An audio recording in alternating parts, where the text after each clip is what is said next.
మనకు టీవీలలో కానీ న్యూస్లలో కానీ వివిధ రాజకీయ కోణాల మీద కానీ వివిధ యాక్టివిటీస్ మీద కానీ ప్రజల్లో చైతన్యవంతమైన మాటలు, పాటలు, డ్యాన్స్ ఇట్లా అన్నిట్లలో గ్రామ యువతని ఒక మంచి మార్గంలో నడిపించడానికి మన పాఠశాలకు సర్పంచ్ గారు ప్రత్యేక చొరవ తీసుకొని పిల్లల్లో మంచి అవగాహన కల్పించడానికి మన పాఠశాలకు చేసినటువంటి తలవార్ తాత గారికి స్వాగతం, సుస్వాగతం.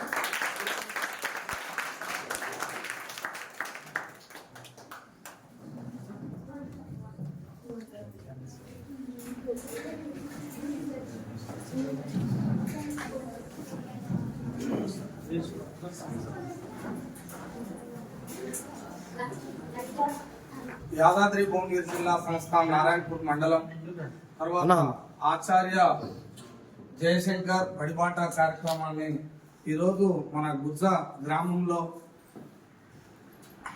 ఏర్పాటు చేసిన మరి school head master sir, teacher బృందానికి, అలాగే గ్రామ సర్పంచ్ గారికి, ఉప సర్పంచ్ గారికి, చైర్మన్ గారికి, వార్డు మెంబర్లందరికీ, ముందుగా ఉన్న టీచర్స్ కి, పెద్దలు కూడా ఉన్నారు కాబట్టి ఇందులో చదువుకున్న పిల్లలకు కూడా అందరికీ నా యొక్క నమస్కారాలు తెలియజేస్తున్నాను.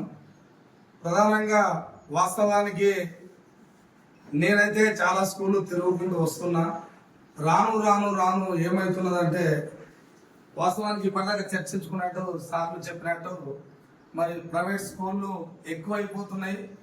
ప్రైవేటులోనే పైసలు పెట్టి కొనుక్కోవచ్చు, మనం ఎంతైనా చదువు ఎంత పెద్దగానైనా కొనుక్కోవచ్చు అనేది బాగా అలవాటు అయిపోయింది మన మైండ్కి. అది ఓ తల్లిదండ్రులు ఉండొచ్చు, ఒక తల్లిదండ్రులు లేని పరిస్థితుల్లో కూడా ఉండొచ్చు. కానీ ఆ పరిస్థితులు ఎలా దాటిపోయినాయంటే, పక్కింటోడు ప్రైవేట్గా చదివించాడంటే నాకు ఈ పూటకు లేకున్నా తన రెక్కలు ముక్కలు చేసుకొని రోజు పొద్దంతా కష్టపడ్డా 10 రూపాయలు వస్తున్నాయో వస్తలేవో టైంకు, కానీ పక్కింటోడు ప్రైవేట్లో చదివించాడు కాబట్టి నేను కూడా చదివించాలి అని ఇజ్జత్కు పాటలు పడి కూడా పిల్లల్ని చదివించాలని బస్ ఎక్కిస్తున్నారు. బస్ ఎక్కించిన ఆ పిల్లలను కూడా ప్రైవేట్ స్కూల్ దగ్గర ఫీజు కట్టకపోతే స్కూల్లో నిలబెట్టి ఫీజు కట్టేంత వరకు, ఫీజు తీసుకొని వచ్చేంత వరకు బయట నిలబడాలని నిలబెట్టిన దాఖలు ఉన్నాయి. అవి మన తల్లిదండ్రులు చూస్తున్నారో తెలియదు. స్కూల్ బస్సు ఊళ్ళోకి వస్తే బస్ ఎక్కే టైంలో స్కూల్ వ్యాన్ ఫీజు కట్టలేదని బస్ ఎక్కలేకుండా డ్రైవర్ ఆపిండు. ఇలాంటి సంఘటనలు ఎన్నో వస్తున్నాయి.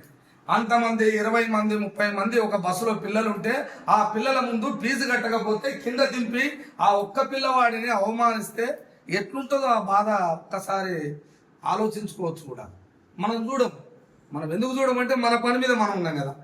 మన పొద్దంతా కష్టపడతామా, ఉద్యోగానికి పోతామా, ఇంకా పని మీద ఉంటాం కాబట్టి తల్లిదండ్రులు చూడలేకపోతుంటారు. దయచేసి ఈ గవర్నమెంట్ స్కూల్ అనేది ఇందులో నేను చెప్పాల్సిన అవసరం లేదు. పెద్ద సార్లు వాళ్ళు పెద్ద పెద్ద చదువులు చదివే క్వాలిఫై అయ్యే ఇక్కడికి వస్తారు. అంత పెద్ద చదువు చదువుతూనే వస్తారు. వాళ్ళు ఏదో 10th ఫెయిల్ అయ్యో, ఇంటర్ పాస్ అయ్యో, ఫెయిల్ అయ్యో, ఎగ్జామ్ పోయి రాలేదు. వాళ్ళు మంచిగా ఒక సబ్జెక్ట్ మీద పట్టుతోటి వస్తారు.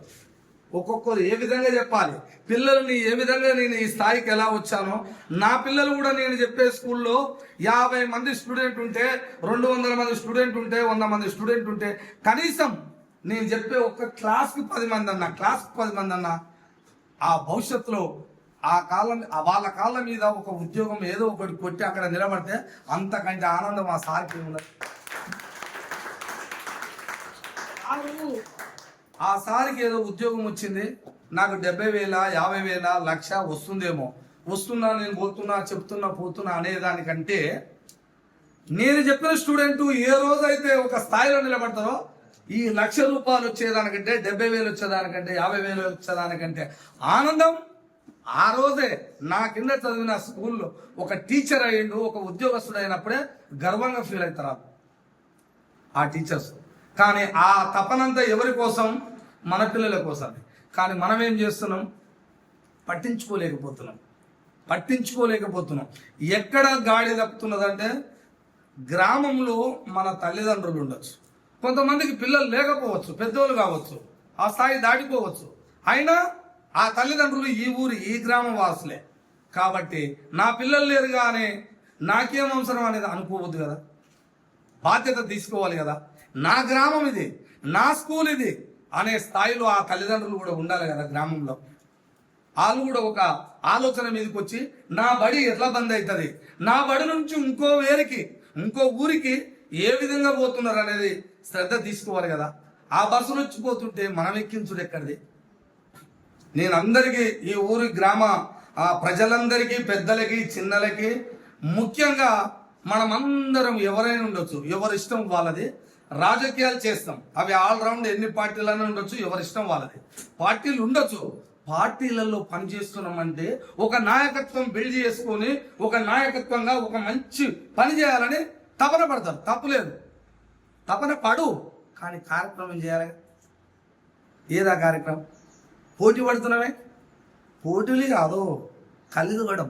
రాజకీయాలు చేద్దాం, ఎప్పుడు చేయాలి? నేను చెప్పొద్దు, కానీ చెప్తున్నా. ఎందుకు చెప్తున్నా అంటే అది వాస్తవం. ప్రతి గ్రామంలో అది జరిగి పోటీ పడి వాడు చేస్తే నేనెందుకు, నేను చేస్తే నువ్వెందుకు కానీ మన పిల్లల భవిష్యత్తులో మట్టి అయిపోయింది. దయచేసి అర్థం చేసుకోవాలని అందరికీ చెప్తున్నాను నేను. ఆల్ పార్టీస్ నాయకులు అందరికీ చేయాలి. ఎలక్షన్ వచ్చినప్పుడు రాజకీయాలు చేయండి. ఎలక్షన్ అయిపోయిన తర్వాత మన గ్రామం కోసం పాలకవర్గం ఉండొచ్చు, అందరు ఉండొచ్చు. అందరు కలిసి మెలిసి నీ పార్టీ నా పార్టీ కాదు, మామయ్య, బాబాయ్, కక్కయ్య, పెదనాయన, చిచ్చా అనుకుంటాం కదా. అంటే పిలువడానికి మాత్రం మేము పేరుకు పిలుచుకుంటారా? పని చేయరా? కలవవా? నడుస్తున్నాను కాలాల కట్ట పెడతావా? అది కాదు కదా. నువ్వు నడువు అవుతాను అంటే నడిపించుకో వెనకంగా. ఆ పని చేయాలని మిమ్మల్ని అందరినీ కోరుతున్నా. తల్లిదండ్రులని ఈ గ్రామంలో ఉన్న ప్రతి ఒక్కరికి 2 చేతులు ఇచ్చి ఎందుకు దండం పెడుతున్నారంటే ఒకసారి కనుక ఈ బడి బంద్ అయ్యి క్లోజ్ అయ్యిందంటే అది జీవితంలో మళ్ళీ రాదు. గుర్తుంచుకోండి. అంతంపేట గ్రామంలో ఇట్లనే అక్కడ ఉన్న హెడ్ మాస్టర్ సారు, అక్కడ ఉన్న టీచర్స్, పిల్లలు బంద్ అవుతున్నారంటే 35 మంది 31 మంది ఎంతో ఉంటే ఒక క్లాస్లో 25 మంది ఉంటే వాళ్ళు 84 మందిని చేశారు. ప్రతి ఇంటింటికి వెళ్ళారు. ఆ తల్లిదండ్రులు అక్కడ కూడా మోటివేషన్ చేసి ఇప్పుడు ఒక బస్సు ఏమొస్తున్నది, అందులో ఆల్రెడీ జేనై 2 సంవత్సరాల నుంచి ఉంది, ఈ టర్మ్ అయిపోతే మళ్ళీ ఇక్కడికే తెస్తామని. ఆ క్లాసు నడుస్తున్నాక కూడా కొంతమంది స్కూల్ బస్సును బంద్ చేసి అందులో పంపించారు. అక్కడ మంచి అద్భుతంగా జరుగుతుంది. నేను ఎందుకంటే పోయి ఆ స్కూల్ మొత్తం ఏంది ఎట్లా అని అనుకున్నా. ప్రతి క్లాస్కు అద్భుతంగా ఉన్నది. అవసరం అనుకుంటే ఇంకో టీచర్ కావాలనుకుంటే పంపించేటట్టుగా ఉన్నది. ఇక్కడ టీచర్స్ అంతా ఉన్నట్టుంది, అందరు ఉన్నారు, కానీ పిల్లలు లేరు. పిల్లలని ఇప్పుడంటే అయిపోయింది, ఇక ఈ సమ్మర్ వస్తుందేమో. నెక్స్ట్ వచ్చే జూన్లో ప్రతి ఒక్కరు, ప్రతి మనిషి శ్రద్ధ తీసుకొని పక్కింట్లో పిల్లలు ఉన్నా, నీ ఇంట్లో లేకున్నా ఆ పిల్లలని మోటివేషన్ చేసి ఇందులో పంపించేటట్టు చేయాలని నేను కోరుకుంటున్నాను. ఇది పనిచేస్తే మాత్రం బాగుంటుంది. బడి పోతే బడి రాదు. అలాంటిది పోయిన కాడ ఎంత బాధపడుతున్నారో అర్థమైంది. స్కూల్ బస్సులు వస్తేమో స్కూల్ బస్సులలో ఎక్కించుకొని పోయి ప్రైవేట్ని డెవలప్ చేయాలనుకుంటే కుదరదు. ప్రైవేట్ వల్ల ఇక్కడ టీచర్ ప్రైవేట్ స్కూల్లో ఎట్లా ఉండాలనో చదువు అనుకుంటారు కదా, ఈడ అంతకంటే అద్భుతం ఉంటుంది. అయినా మనం నమ్మంగా. మనం ఎందుకు నమ్ముతాం? గవర్నమెంట్ టీచర్స్ని గవర్నమెంట్ హాస్పిటల్ నమ్ముతామా? గవర్నమెంట్ అది మంది పోలే, ఇది మంది పోలే, అది పారాసిటమాలే, ఇది పారాసిటమాలే. కానీ ఈయన గవర్నమెంట్ ఆయన ఇచ్చింది కాబట్టి తక్కువ అవుతుందో కాదో. నీ మనసు అంతా తక్కువ కాదనేది ఉంది. నీ మనసు తక్కువ అవుతుంది అని వేసుకుంటే తక్కువ అవుతుంది. నీ మనసు అంతా ఒక తీరు ఉండి గోలు వేసుకుంటే అది ఏం పని చేయదు. చేసేంత వరకు చేసి ఊపుకుంటుంది. ఇది కూడా అంతే. గవర్నమెంట్ వాళ్ళు ఏం చెప్తారు, వాళ్ళు ఏం చెప్తారు అంటే వాళ్ళు ఏం చెప్తారు అనుకుంటూనే ఉన్నావు. కానీ ఒకవేళ చెప్పకపోతే నా పిల్లవాడికి చదువు ఎందుకు రాదు సార్ అని 10 సార్లు ఎందుకు అడగవు? ఈ స్కూల్కి ఎందుకు రావాలి కదా, ఎందుకు చెప్పవు సార్ అని అడగాలి కదా. మనం అడగకపోతే ఎట్లా? నీ పని మీద నువ్వు పోతున్నావు, ఎందుకు బతకాలి కదా. తప్పులేదు, బతకడానికి ఎక్కడైనా పోతాం. కానీ పిల్లల్ని వారానికి ఒకసారి రావాలి, 10 రోజులకు ఒకసారి రావాలి. మా పిల్లలు ఎట్లా చదువుతారు సార్? పద్ధతి ఎందుకు? మా ఇంటికాడికి వచ్చి చిందరబందరం చేస్తున్నారు. మామూలు లెక్క లేకుండా అది ఇది అంటారు సార్. గిన్నెలు అట్టెత్తేస్తారు, బ్యాగులు ఇట్టెత్తేస్తారు. మా పిల్లలు ఏదో తేడా ఉంది సార్, మీరు ఏం చెప్తున్నారు అని అడగలగా. తల్లిదండ్రులు 5 సంవత్సరాలే, సంవత్సరం అంతా కానీ పెద్ద చేసి మోస్తారేమో, 5 సంవత్సరాల దాకా కాపాడుతారేమో. 6వ సంవత్సరం నుంచి ఆ తల్లిదండ్రులు నువ్వు 5 గంటలు 2 గంటలు నీ ఒడిలో నీ ఇంట్లో ఉంటుండొచ్చు, కతిమ టైం అంతా స్కూల్లోనే ఉంటారు. తల్లిదండ్రుల కంటే ఎక్కువ స్థానంలో, తల్లిదండ్రుల కంటే గొప్ప స్థానంలో, తల్లిదండ్రుల పొజిషన్లో ఉన్నది ఎవరంటే టీచర్సే. మరో తల్లిదండ్రులు వాళ్ళే. నా పిల్లవాడు చెడిపోతుందంటే మీరే కానీ వచ్చాడు కాదు, బాధ్యత అప్పుడే పెరుగుతుంది. మనం క్రమశిక్షణ ఎక్కడ తప్పుతుందంటే తప్పుతుంది. ఈ కల్చర్ అంతే నేర్పుతారా వచ్చేది కాదు, చెడు మంచి వాళ్ళంతలో వాళ్ళకి ఆటోమేటిక్గా వస్తుంది. ఇప్పుడున్న సైకాలజీ, ఇప్పుడున్న వాతావరణం ఏదో నువ్వేమి చెప్పకుండా ఉన్నా వాడు పన్నెండు మాటలు మాట్లాడతాడు. నేర్పాల్సిన అవసరం లేదు, వస్తుంది అంతే. రిలీజ్ అనే మెమోరీ ఉంటుంది అట లోపల, అది అప్పుడప్పుడు వస్తుందట. కోపం వచ్చినప్పుడు రప్పున వస్తుందట. ఎట్టు వచ్చిందట ఇక ఆ మాట అంటే, అవునరా అనుకోకుండా వచ్చింది, అనుకోకుండా కాదు, రిలీజ్ అవుతుంది అన్నట్టు. ఇవి కూడా అట్నే ఉంటాయి స్కూల్లో. అందుకనే పిల్లలు జాగ్రత్తగా చదువుకోవాలి అని అంటే మన తల్లిదండ్రులు శ్రద్ధ తీసుకోవాలి. బాధ్యతగా ఈ పాలకవర్గం ఎంత మంచిగున్నారో. మరి ఈ టీం అంతా దండం పెట్టి చెప్తున్నాయా మీ అందరికీ. మన బడిని కాపాడవలసిన బాధ్యత మీ చేతిలోనే ఉంది. ప్రతి ఇంటికి కూడా పోదాం. ఒక రోజు రమ్మంటే నేను కూడా వస్తా, ఇల్లు పడి తిరుగుతా, నా టీంతో వస్తా. వాటిని కాపాడమే నా ఉద్దేశం. ఇక్కడ మునుగోడు నియోజకవర్గంలో ఇప్పటి వరకు మునుగోడు నియోజకవర్గంలో ప్రతి స్కూల్కి వెళ్ళాలని ఉంది. ఇంకొక నెల 2 నెలల తర్వాత, నెల 20 రోజుల తర్వాత నేను ఒక ప్రోగ్రామ్ పెట్టి తిరుగుతున్నా. ప్రతి గవర్నమెంట్ స్కూల్ పోవాలి, ప్రతి విలేజ్, ప్రతి గ్రామం తిరగాలి, గవర్నమెంట్ ని కాపాడాలి అనే ఒక నినాదంతో నేను బయటకు వెళ్తాను. అప్పటికి నేను ప్రతి ఊరికి వెళ్తా, ప్రతి ఊర్లో. ఎందుకంటే దాన్ని కాపాడాలని దయచేసి అర్థం చేసుకోవాలి. పిల్లల మీద శ్రద్ధ మన వాళ్ళే పెట్టాలి, గ్రామస్తులు పెట్టాలి. పాలకవర్గానికి ముందుగా చెప్తున్నా, ఇక్కడ వచ్చిన సార్లు కూడా మంచి మోటివేట్ చేయడానికి ఉన్నారు, పెద్దలు కూడా ఉన్నారు. వాళ్ళ సహకారంతో ఇప్పటిదాకా అన్నారు కొన్ని గూడాలు ఉన్నాయంట, 8-8 గూడాలు ఉన్నాయంట. మనిషి అనుకుంటే అన్ని చేస్తాడు. మనం ఒక్కొక్క దానికి చెప్పాలంటే కొన్ని ఉంటాయి కార్యక్రమాలు, కూర్చుంటాం అక్కడిక్కడ, మర్యాదకు ఉంటది కదా.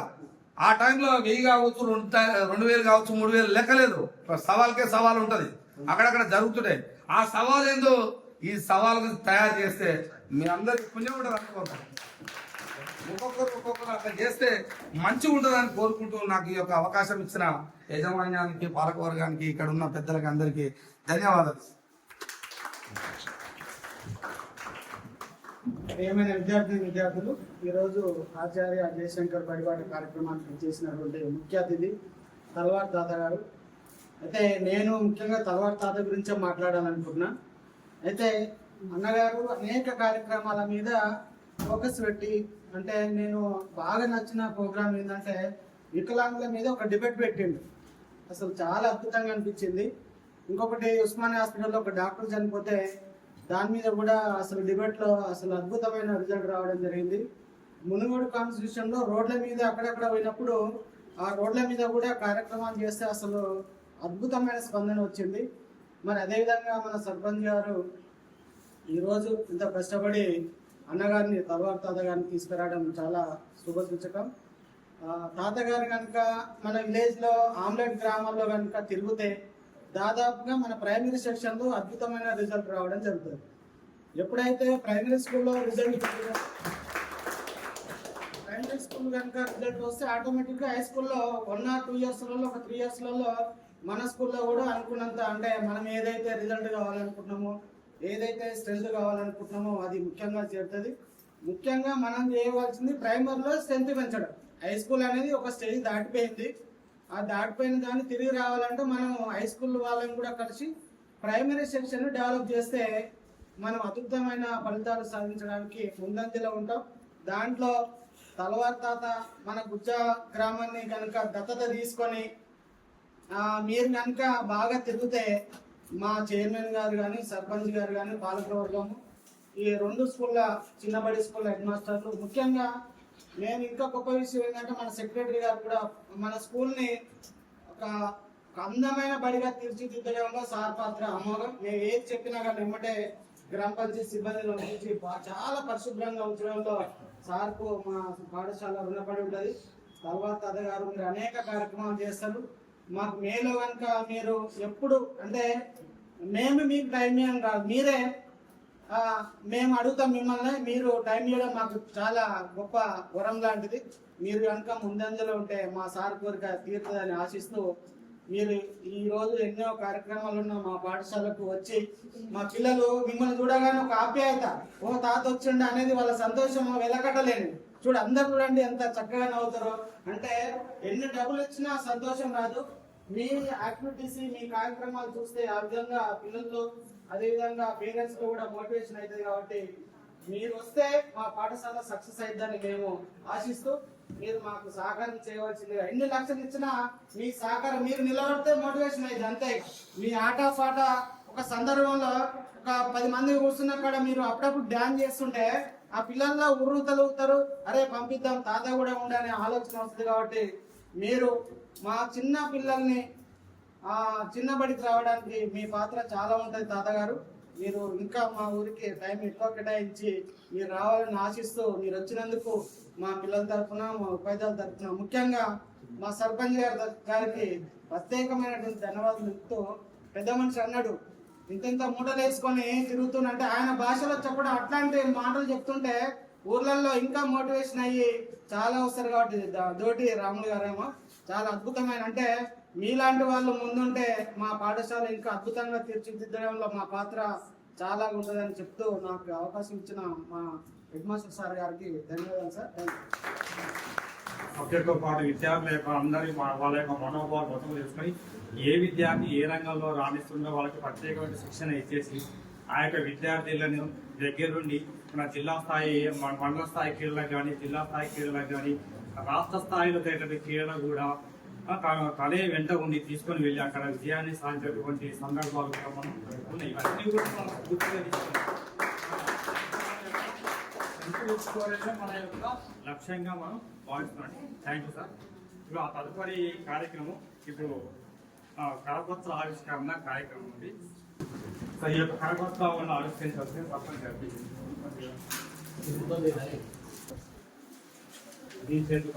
జై పడిపాట, జై తర్వాత తాత, జై పడిపాట, జై తర్వాత తాత.